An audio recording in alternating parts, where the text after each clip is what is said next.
Right.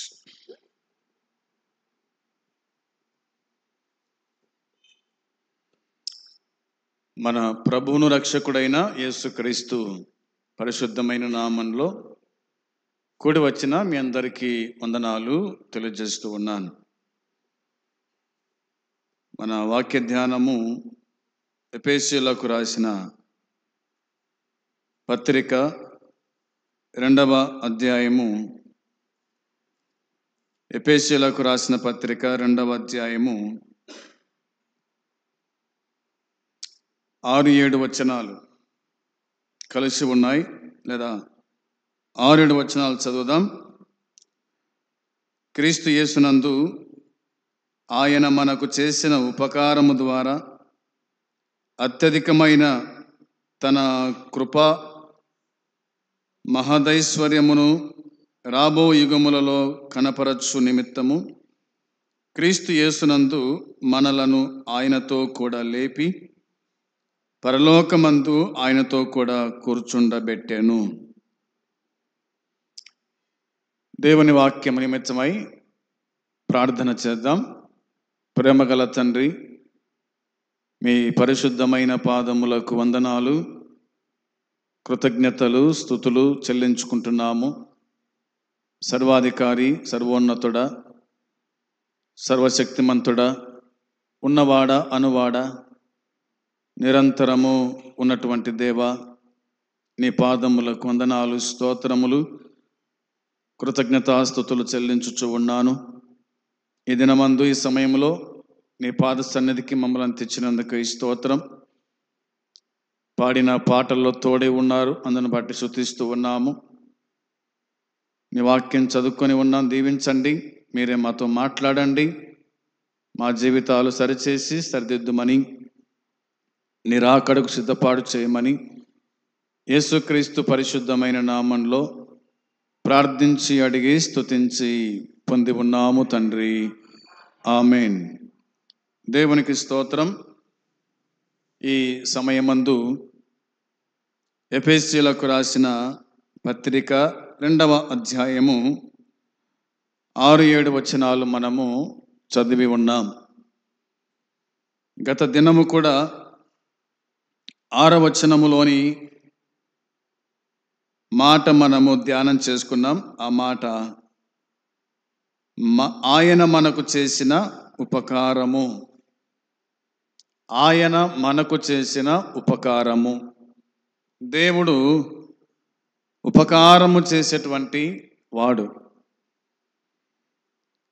దావీదు భక్తుడైతేనేమి, కొంతమంది భక్తులైన వాళ్ళు ఆయన చేసినటువంటి ఉపకారాల గురించి మాట్లాడినారు. ఆయన ఉపకారం చేసేవాడు అనే మాట మనం చూసినాం. ఈ దినమందు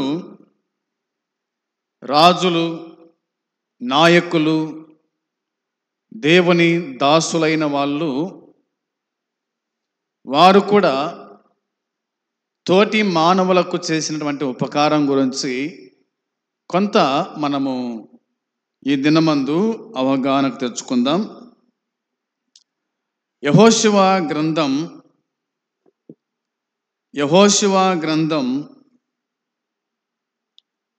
2వ అధ్యాయము వచనం 12 చూడండి. యెహోషువ గ్రంథం 2వ అధ్యాయము 12వ వచనాన్ని మనము చదువుకుందాం.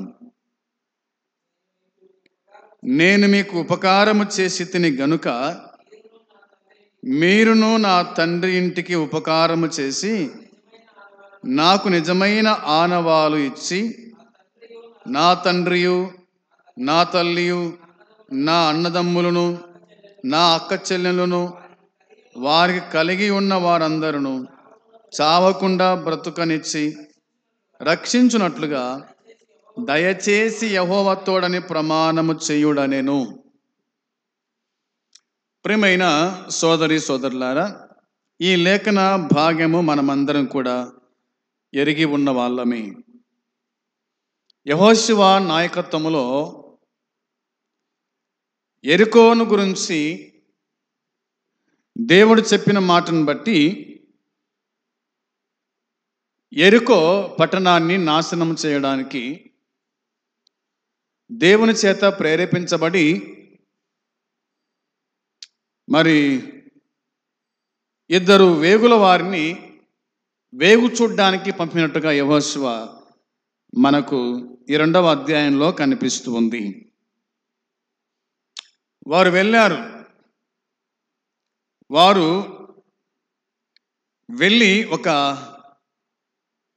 ఇంటిలో చేరారు. ఆ మాట మనం చదువుదాం చూడండి. మొదటి వచనంలో ఆ మాట రాయబడింది. నూను కుమారుడైన యెహోషువ వేగుల వారైన 2 మనుషులను పిలిపించి, మీరు పోయి ఆ దేశమును ముఖ్యముగా యెరికోను చూడుడని వారితో చెప్పి, షిత్తీము నొద్ద నుండి వారిని రహస్యముగా పంపెను. వారు వెళ్ళి రహాబను ఒక వేశ్య ఇంట చేరి అక్కడ దిగగా, దేశమును వేగు చూచుటకు ఇశ్రాయేలీయుల యొద్ద నుండి మనుషులు రాత్రివేళ ఇక్కడికి వచ్చిరని యెరికో రాజునకు వర్తమానము వచ్చెను అనే మాట రాయబడింది. విందాం. ఇక్కడ నూను కుమారుడైన యెహోషువ యెరికో పట్టణాన్ని వేగు చూడడానికి 2 మనుషులను పంపాడంట. వారు రహాబను ఒక వేశ్య ఇంట చేరిరి అన్నమాట వ్రాయబడింది. వారు చేరిన తర్వాత ఆ దేశమును వేగు చూచుటకు ఇశ్రాయేలు యొద్ద నుండి మనుషులు రాత్రివేళ ఇక్కడికి వచ్చిరని యెరికో రాజునకు వర్తమానము వచ్చింది. ఆ రాజు విన్నాడు. 2 వచ్చారంట వేగు చూడ్డానికి, యెరికో పట్టణాన్ని నాశనం చేస్తారంట అనే సమాచారం వెళ్ళింది. ఏదో ఒక విధంగా సమాచారం ఖచ్చితంగా వెళుతూ ఉంది. అదే విధంగా వెళ్ళింది. మరి ఆ రాజు ఏం చేశాడంటే, రహాబు యొద్దకు మనుషులను పంపి అడిగించినాడు, ఇది వాస్తవమేనా?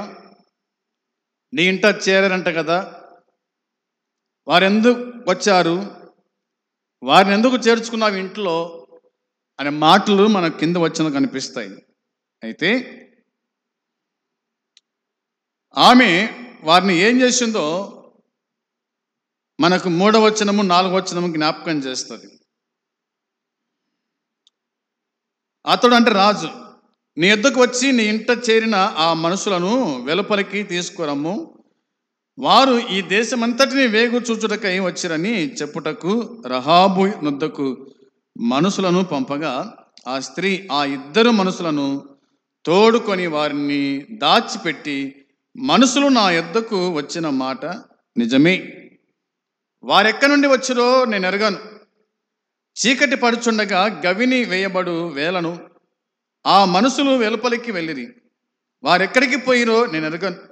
మీరు వారిని శీఘ్రముగా తరిమితిరా పట్టుకొందురు అని చెప్పి తన మిద్దె మీదికి ఆ 2 ఎక్కించి దాని మీద రాసి వేసిన ఇనుప కట్టెలలో వారిని దాచిపెట్టెను అన్నమాట కనిపిస్తూ ఉంది. ప్రియమైన సోదరి సోదరులారా, ఆమె చేసిన పని చూడండి ఎలాగుందో. వారిని దాచిపెట్టిందంట, మిద్దె మీద వారిని దాచిపెట్టింది. రాజు పంపించిన మనుషులతో ఆమె చెప్పిన మాట ఏమిటంటే, వారు రావడం వాస్తవమే, వారు పోయింది కూడా వాస్తవమే అని చెప్పింది. వారు వచ్చారు కానీ రాత్రి వేళ గవిని మూసే సమయానికి వాళ్ళు వెళ్ళిపోయారు. వారు ఎందుకు వచ్చినారో నాకు తెలుసు, ఎందుకు పోయినారో నాకు తెలుసు. ఒకవేళ మీరు వారిని తరుముతే కనుక వారిని మీరు పట్టుకోగలుగుతారేమో అని చెప్పి పంపించింది. కానీ వారిని మాత్రం మిద్దె మీదకి ఎక్కించి మిద్దె మీద వారిని దాచిపెట్టినట్టుగా దేవుని వాక్యం చెబుతుంది. ఆ తర్వాత వారితో చెప్పిన మాట చూడండి, ఇలా రాయబడింది. 7వ వచనం జ్ఞాపకం చేస్తాను మీకోసమై. ఆ మనుషులు యోర్దాను దాటు రేవుల మార్గముగా వారిని తరిమిరి అన్న మాట కనిపిస్తుంది. 8వ వచనంలో ఆ వేగుల వారు పండుకొనక మునుపు ఆమె వారున్న మిద్దె మీదకి ఎక్కి వారితో ఇట్లా అనిందంట, యెహోవా ఈ దేశమును మెక్కిచ్చుచున్నాడనియు, మీ వలన మాకు భయము పుట్టుననియు, మీ భయము వలన ఈ దేశ నివాసులందరికీ ధైర్యము చెడుననియు నేను ఎరుగుదును. మీరు ఐగుప్తు దేశము నుండి వచ్చినప్పుడు మీ ఎదుట యెహోవా ఎర్ర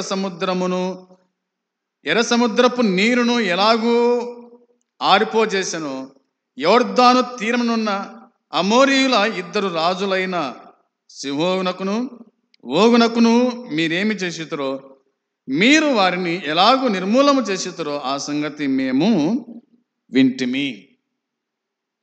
మీ దేవుడైన యెహోవా ఎలాగూ చేసినాడో, ఎర్ర సముద్రాన్ని ఆరిపోజేశాడు. మరి 2 రాజులను, అమోరీయుల 2 రాజులను మీరేమి చేసిస్తారో ఆ సంగతి మేము ఎరిగినాం, మాకు తెలుసు. ఇవన్నీ మేము విన్నప్పుడు మా గుండెలు పగిలిపోయాను అన్నది. ఇవన్నీ మేము విన్నప్పుడు మీ దేవుని గురించి, మీ గురించి మా గుండెలు పగిలిపోయినాయి. మీ దేవుడైన యెహోవా పైన ఆకాశమందును క్రింద భూమి యందును దేవుడే. మీ ఎదుట ఎట్టి మనుషులైనను ధైర్యం ఏమాత్రం కూడా ఉండదు.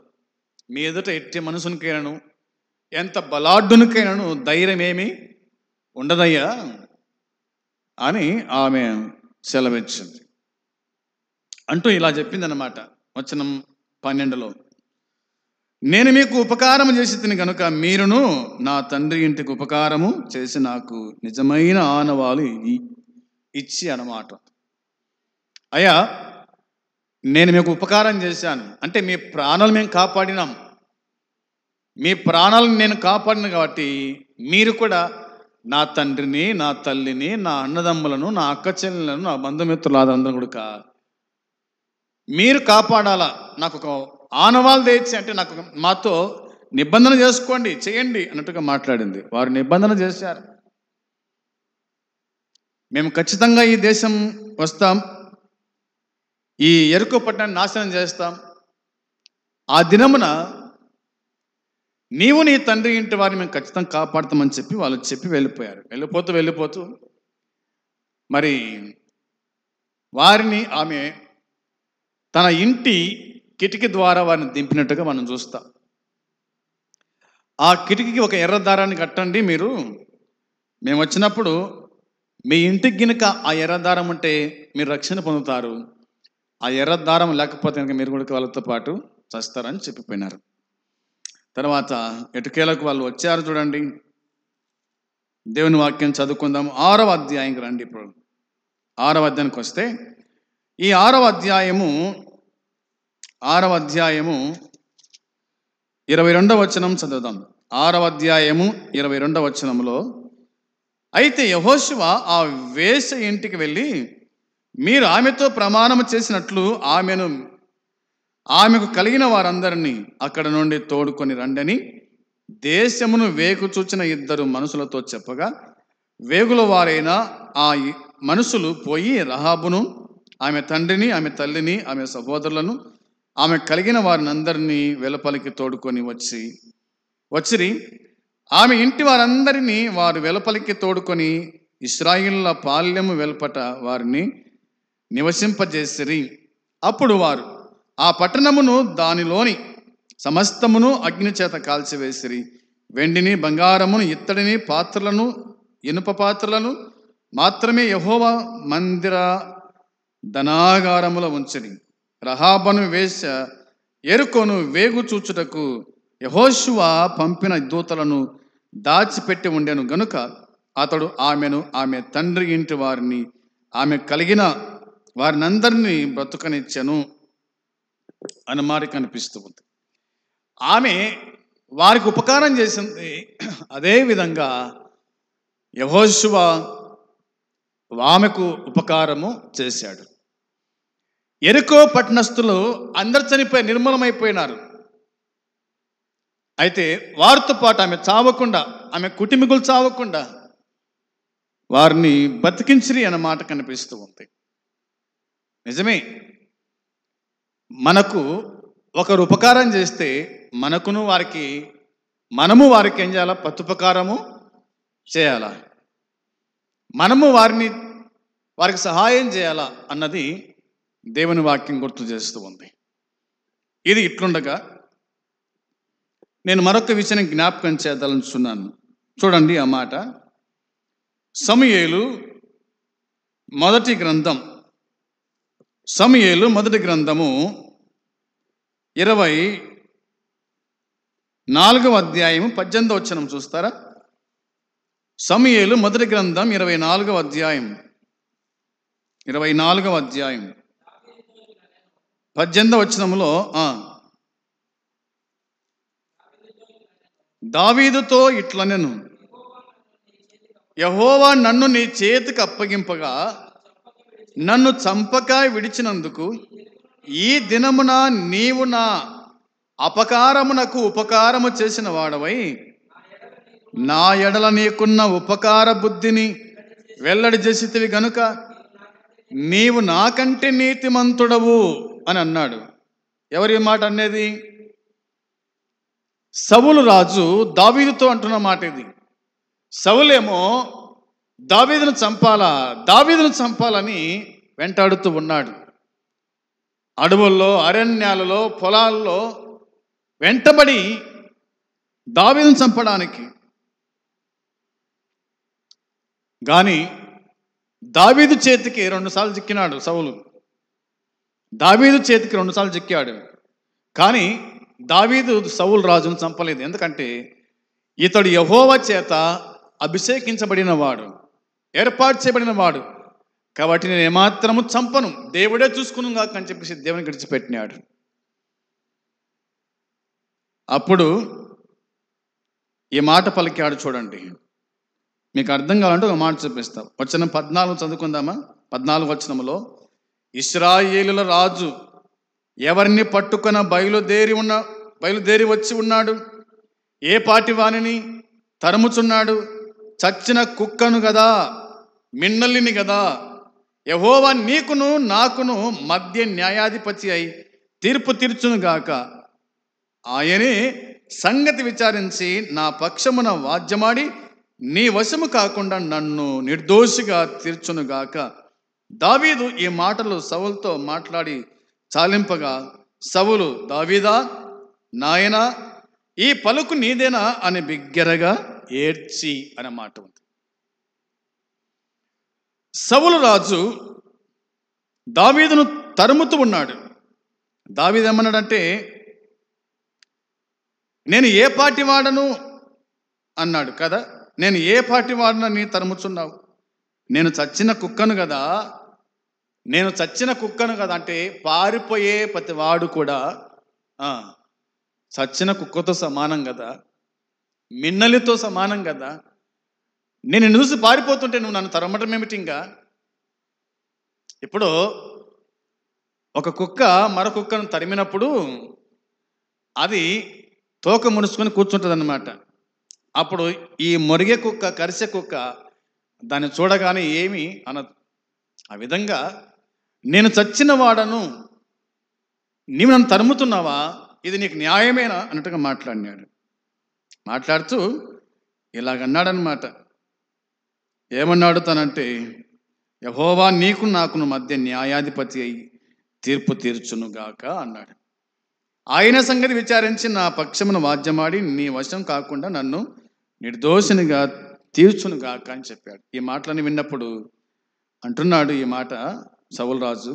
దావీదు ఈ మాటలు సౌలుతో మాట్లాడి చాలింపగా సౌలు అన్నాడు, దావీదా నాయనా ఈ పలుకు నీదేనా అని బిగ్గరగా ఏడ్చినాడంట. ఈ పలుకు నీదేనా, నువ్వేనా మాట్లాడేది అని ఏడ్చినాడంట సౌలు రాజు.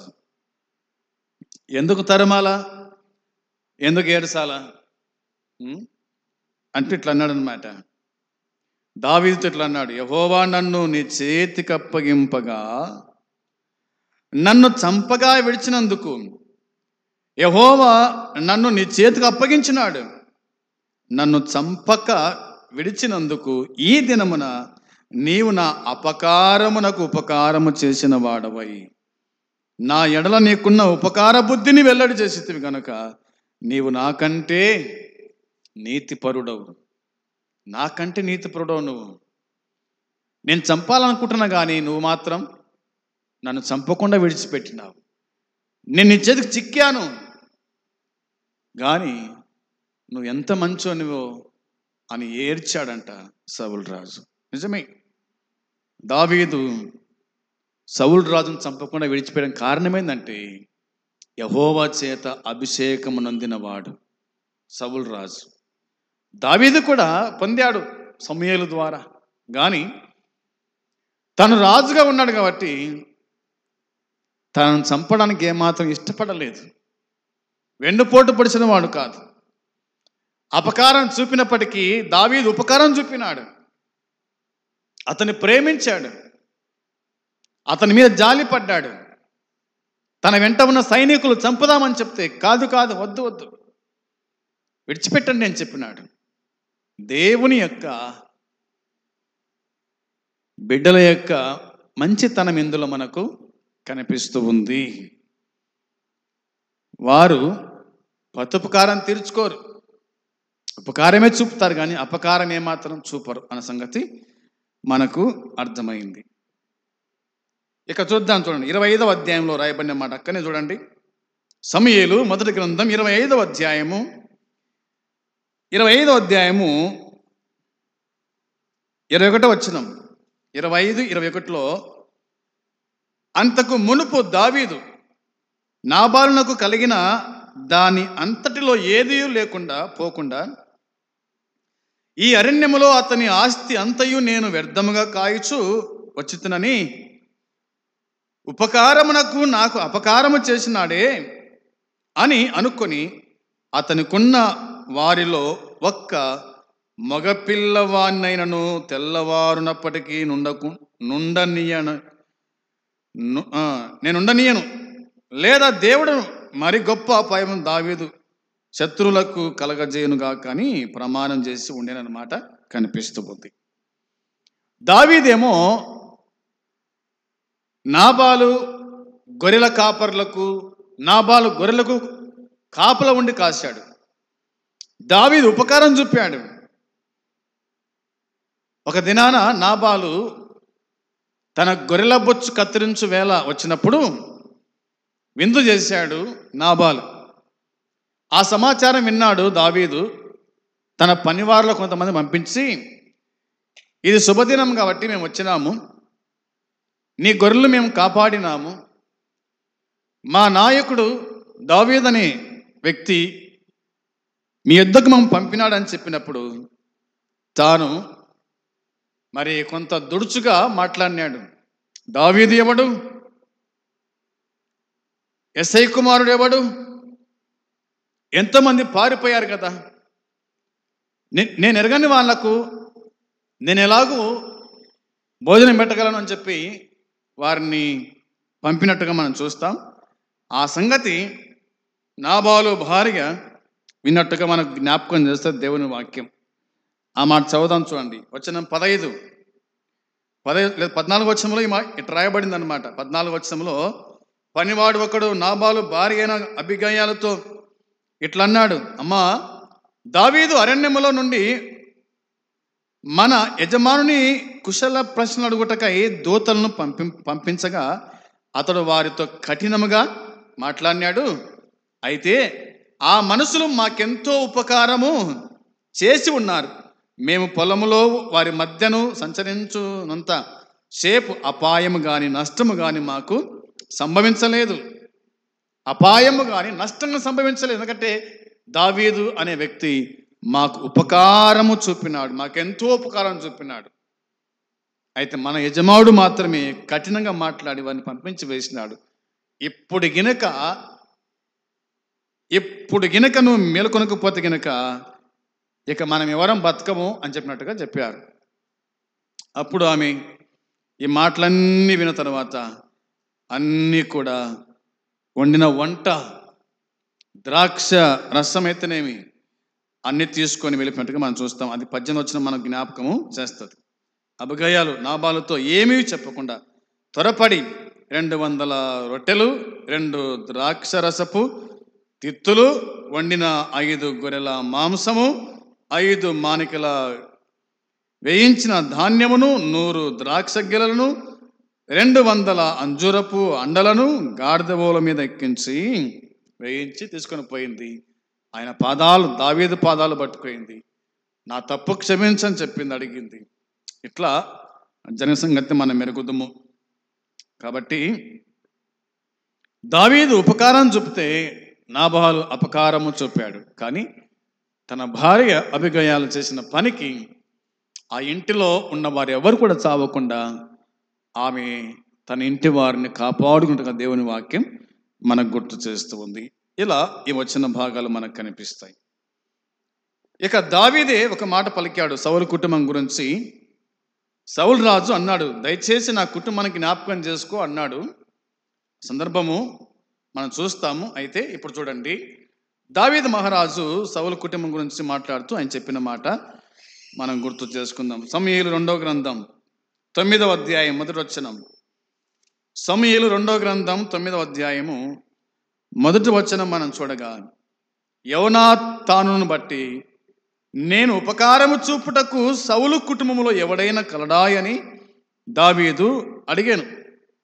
సౌలు కుటుంబమునకు సేవకుడగు సీబాయను ఒకడు ఉండగా వారు అతని దావీదు వద్దకు పిలువనంపించిరి. రాజు, సీబావు నీవే కదా అని అడుగగా అతడు, నీ దాసుడనైన నేనే సీబాను అనెను. రాజు, యెహోవా నాకు దయ చూపినట్లుగా నేను ఉపకారము చేయుటకు సౌలు కుటుంబంలో ఎవడైనా ఒకడు వేసించి ఉన్నాడా అని అడగా, సీబా, యోనాతానుకు కుంటి కాళ్ళు గల కుమారుడొకడున్నాడని రాజుతో మనవి చేసినాడు. అతడు ఎక్కడ ఉన్నాడని రాజు అడుగా, సీబా, చిత్తగించము, అతడు లోదేబారులో అమీయేలు కుమారుడగు మాకీరి ఇంట ఉన్నాడని రాజుతో అనెను. ప్రియమైన సోదరి సోదరులారా, దేవుడు దావీదునకు ఉపకారం చూపినాడు. అంత మాత్రం కాకుండా సౌలు కుమారుడు యోనాతాను దావీదును కాపాడినాడు, ప్రాణ అపాయం నుంచి కాపాడినాడు. దావీదును తనకు ప్రాణ స్నేహితునిగా చేసుకున్నట్టుగా మనం చూస్తాం. 18వ అధ్యాయంలో మనం గమనించగలుగుతాం. దావీదు ప్రాణము యోనాతాను ప్రాణముతో, లేదా యోనాతాను ప్రాణము దావీదు ప్రాణంతో పెనవేసుకునేను అని మనకు కనిపిస్తుంది. బావబామర్దుల మధ్య ఉన్నంత ఆ స్నేహ బంధము ఎంతో అపారమైంది. కాబట్టి యోనాతాను చనిపోయిన తర్వాత దావీదు భలే ఏడ్చాడు. ఎందుకు ఏడ్చినాడు దావీదు అంటే ప్రాణ స్నేహితుడు కాబట్టి. అందుకోసమే యుద్ధములో సౌలు కుమారులు యోనాతాను చనిపోయిన తర్వాత ఇప్పుడు దావీదు ఒక ఆలోచన వచ్చింది. ఏం ఆలోచన అంటే, యోనాతానును బట్టి నేను ఉపకారము చూపుటకు సౌలు కుటుంబంలో ఎవడైనా ఒకడున్నాడా అని అడిగినాడు. అడిగితే, ఉన్నాడయ్యా, అతని పేరు మెఫీబోషెత్ అన్న మాట కనిపిస్తుంది. అతడు కుంటి కాళ్ళు గల కుమారుడు, అతని కాళ్ళు లేవు. అయితే పిలిపించాడు దావీదు. పిలిపించి ఇట్లా మాట్లాడినాడు. చూడండి, వచనం 7లో అనుకుంటాను, 7వ వచనంలో ఇలా రాయబడింది. లేదా 6 చదువుకుందాం, 6వ వచనం చదువుదాం. సౌలు కుమారుడైన యోనాతానునకు పుట్టిన మెఫీబోషెత్ దావీదు వద్దకు వచ్చి సాగిలపడి నమస్కారము చేయగా, దావీదు మెఫీబోషెత్ అని అతన్ని పిలిచినప్పుడు అతడు, చిత్తము, నీ దాసుడనైనా నేను. అందుకు దావీదు, నీవు భయపడవద్దు, నీ తండ్రి అయిన యోనాతాను నిమిత్తము నిజముగా నేను నీకు ఉపకారము చూపి నీ పితరుడైన సౌలు భూమి అంతయు నీకు మరలా ఇప్పింతును. నీవు సదాకాలం నా బల్ల యొద్దనే భోజనము చేయుదు అని సెలవీయగా అనే మాట రాయబడింది. మెఫీబోషెత్, నీ తండ్రి యోనాతాను నాకు ప్రియ స్నేహితుడు. నన్ను ఎంతో ప్రేమించాడు, నాకెన్నో సందర్భాలు సహాయపడ్డాడు. కాబట్టి నువ్వు మాత్రం ఏమాత్రం భయపడొద్దు, నేను నీకు ఉపకారం చేస్తాను, నా బల్ల యొద్ద నువ్వు భోజనం చేస్తావు అని ధైర్యం చెప్పినట్టుగా దేవుని వాక్యం చెబుతోంది. మెఫీబోషెతు కింద చాలా వచ్చిన చెప్పాడు, మాటలు చెప్పాడు, కానీ దావీదు ఉపకార బుద్ధి గలవాడు. కాబట్టి సౌలు కుటుంబానికి తాను ఉపకారము చూపినట్టుగా దేవుని వాక్యం మనకు జ్ఞాపకం చేస్తుంది. ఇలా చెప్పుకుంటూ పోతే మనకు చాలా మాటలు బైబిల్లో మనము చూడగలుగుతాం. ఒక మాట చూడండి, ఈ మాట చూద్దాం.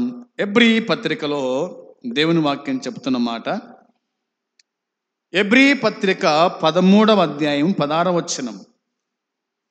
ఎబ్రీ పత్రిక 13వ అధ్యాయం 16వ వచనంలో, ఉపకారమును ధర్మమును చేయ మరచిపోకుడి, అట్టి యాగములు దేవునికి ఇష్టమైనవి అన్నమాట ఉంది. ఏమి ఇష్టమైన దేవునికి? ఏమి ఇష్టమైనవి అంటే వాక్యం చెబుతుంది, ఉపకారమును ధర్మమును చేయ మర్చిపోకండి, అట్టి యాగములు దేవునికి ఇష్టమైనవి. ఇవి దేవునికి ఇష్టమైనవి అంట. కాబట్టి ఉపకారము చూపేవారుగా మనం ఉండాలి. మనకు అపకారము చేసిన పర్వాలేదు, తోటివారైతేనేమి, ఇరుగు పొరుగు వారైతేనేమి, మనకు అపకారం చేసినప్పటికీ దేవుని పిల్లలుగా మనం ఏం చేయాలంటే ఉపకారము చూపాలి. ఉపకారం చూపినప్పుడే దేవుడు మనల్ని అంగీకరిస్తాడు. వాళ్ళు అపకారం చేశారు, నేను కూడా అపకారం చేస్తాను అంటే కనుక ఇక మీకు లోకస్తులకు ఏమీ తేడా కనిపించదు. అందుకోసమే సౌలు రాజు అపకారం చేశాడు, దావీదేమో ఉపకారము చూపినాడు. సౌలు కుటుంబంలోని సౌలు మనుమనికి దావీదు ఉపకారం చూపినాడు. దావీదు నాబాలు కుటుంబానికి ఉపకారం చూపితే తానేమో అపకారం చూపినాడు. ఏది ఏమైనా దేవుని పిల్లలుగా మనం చేయాల్సిన పని ఉపకారము చూపేవారుగా ఉండాలి. ఇది దేవునికి ఇష్టమైన కార్యం, ఇది దేవునికి ఇష్టమైన కార్యము అంటారు. 3వ యోహాను పత్రిక 8వ వచనం, యోహాను రాసిన 3వ పత్రిక చూడండి, వచనం 8లో, మనము సత్యమునకు సహాయకులం మౌనట్లు అట్టి వారికి ఉపకారము చేయ బద్ధులమై ఉన్నాము అన్నాడు. ఏం చేయాలంట? మనము సత్యమునకు సహాయకులం మౌనట్లు అట్టి వారికి ఉపకారము చేయ బద్ధులమై ఉన్నాము. మాట్లాడుతూ యోహాను మాట్లాడుతూ చెప్పిన మాట అంటే, ప్రియుడా అన్నాడు. వచనం 5 చూద్దాం. 5వ వచనంలో, ప్రియుడా, వారు పరిశుద్ధులైనను సహోదరులుగా ఉన్న వారికి నీవు చేసిందెల్లా విశ్వాసికి తగినట్లుగా చేయుచున్నావు. వారు నీ ప్రేమను గురించి సంఘము ఎదుట సాక్ష్యమిచ్చిరి. వారు అన్యజనుల వలన ఏమీ తీసుకొనక ఆయన నామము నిమిత్తము బయలుదేరిరి గనుక దేవునికి తగినట్లుగా నీవు వారిని సాగనంపిన ఎడల నీకు యుక్తముగా ఉండును అన్నాడు. దేవుని పిల్లలను మనము ఎలా సాగనంపాలంట? ఎలా సాగనంపని వలను అంటే ప్రేమతో. వారు పరిశుద్ధులని, వారు దేవుని పిల్లలని ప్రేమతో సాగనంపినలా మనము సత్యమునకు సహాయకులమవునట్లు అట్టి వారికి ఉపకారము చే బద్ధులమై ఉన్నాం. ఉపకారం చే బద్ధులమై ఉన్నాం. మనం ఉపకారం చేయాలా? ఎందుకంటే మనం ఎవరిమి? సత్యమునకు సహాయకులం అవునట్లుగా ఉపకారం చేయండి అని మరి ఈ మాట వ్రాశాడు. ప్రియుడా అనే మాట రాయబడింది. గాయునకు ఈ మాట వ్రాసినట్టుగా దేవుని వాక్యం జ్ఞాపకం చేస్తుంది. ఇలా చెప్పుకుని పోతే మనకు చాలా వచనాలు కనిపిస్తాయి. మరి ఫిలోమోనుకు రాస్తూ పౌలు చెప్పిన మాట అదే కదా, 1:14 ఉపకారం నువ్వు చేసినావు అని చెప్పినట్టుగా దేవుని పిల్లలమైన మనము ఉపకారము చేసేవారిగా ఉండాలి అనేది దేవుని వాక్యం మనకు గుర్తు చేస్తూ ఉంది. అందుని బట్టి క్రీస్తు యేసునందు ఆయన మనకు చేసిన ఉపకారము ద్వారా ఆయన మనకు ఉపకారం చేశాడు. మనము కూడా ఉపకారం చూపుతూ దేవుని సన్నిధిలో ముందుకు సాగుతాం. అట్టి కృప దేవుడు మనకు అనుగ్రహించును గాక. ఆమేన్. ప్రార్థన. ప్రేమగల తండ్రి, పరిశుద్ధుడైన దేవ, మీ పరిశుద్ధమైన పాదములకు వందనాలు, స్తోత్రం, స్తుతులు చెల్లించుచు ఉన్నాం. మీరు మాకు అనుగ్రహించిన సందేశాన్ని బట్టి స్తోత్రాలు. దీవించండి. అపకారమునకు ఉపకారము చూపే బుద్ధి మాకు అనుగ్రహించి దర్శించండి. నీ సన్నిధిలో భయభక్తులతో జీవించుటూ మీ కృప దయచేసి నడిపించి జ్ఞాపకం చేసుకోమని మీకు అప్పగించుకుంటూ యేసుక్రీస్తు నామములో అడిగి ప్రార్థించి వేడుకుంటున్నాము తండ్రి. ఆమేన్. పరలోకమందున్న తండ్రి ప్రేమ, మన ప్రభు అయిన యేసుక్రీస్తు కృప, పరిశుద్ధాత్మ సన్నిధి సహవాసం కూడి వచ్చిన మనకు సకల పరిశుద్ధులకు ఇప్పుడు ఎల్లప్పుడూ సదాకాలము తోడై ఉండును గాక. ఆమేన్. ఆమేన్. అందరికీ వందనాలు.